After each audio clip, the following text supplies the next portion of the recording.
Hello everyone. Today's topic, learn English with everyday object. So today's object is nail, ஆணி.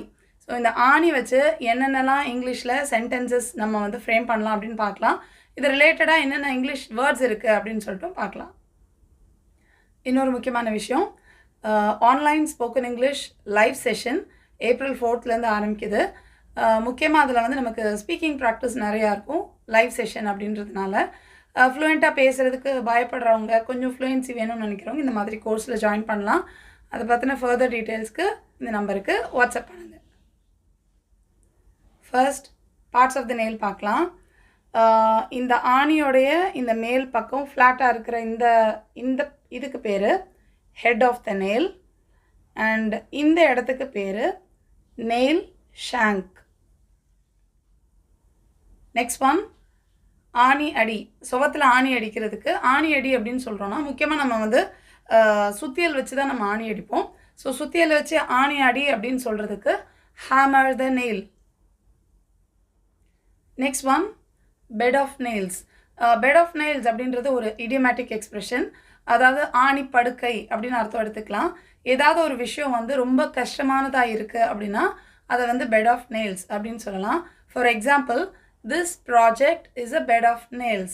அதாவது இந்த project வந்து ரொம்ப கஷ்டமானதாக இருக்குது, ஒரு ஆணி படுக்கை மாதிரி இருக்குது அப்படின்னு சொல்கிறதுக்கு this project is a bed of nails அப்படின்னு சொல்லலாம். Next one, you nailed it. So இதில் வந்து நெயில் அப்படின்ற வார்த்தை யூஸ் பண்ணியிருக்கிறோம்.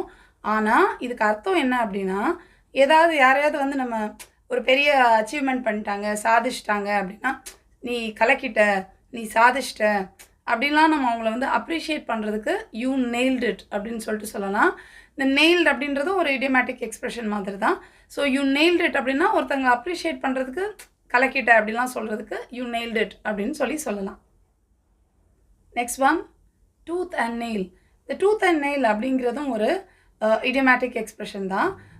டூத் அண்ட் நெயில் அப்படின்னா அதாவது ரொம்ப கடினமாக உழைத்து இல்லை ரொம்ப ஒரு ஃபிசிக்கல் எஃபர்ட் போட்டு எப்படியாவது ஒரு விஷயத்தை வந்து அடையணும் அப்படின்னு சொல்லிட்டு ஒரு முயற்சி எடுக்கிறோம் அப்படின்னா அதை வந்து டூத் அண்ட் நெயில் அப்படின்ற இடியமேட்டிக் எக்ஸ்பிரஷன் வச்சு நம்ம சொல்லலாம்.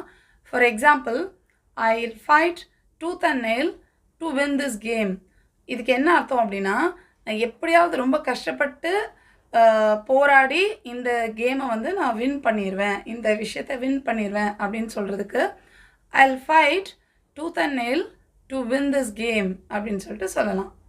Next example, I fought tooth and nail and made him run away.